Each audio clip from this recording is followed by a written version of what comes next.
Hi there! Welcome to the SolidWorks course for beginners. My name is Arnoud and I'll be guiding you through the basic features of the software.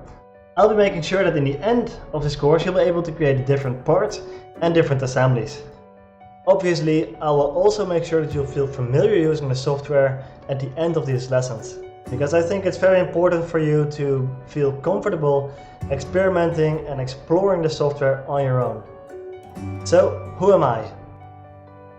I'm a mechanical engineer and an industrial designer.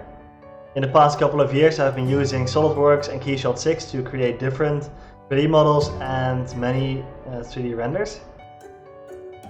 These images are made for customers and are used on our website because they couldn't make pictures of their own.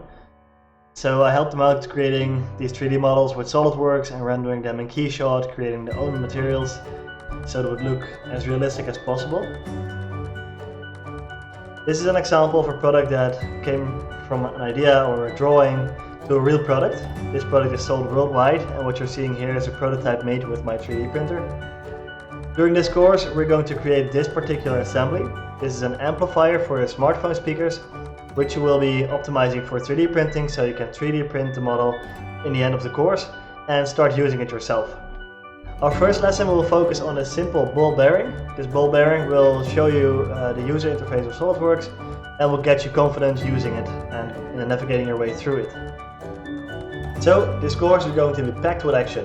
You're going to create your own parts, your own assemblies, and you're going to experience working with the SolidWorks built-in render engine.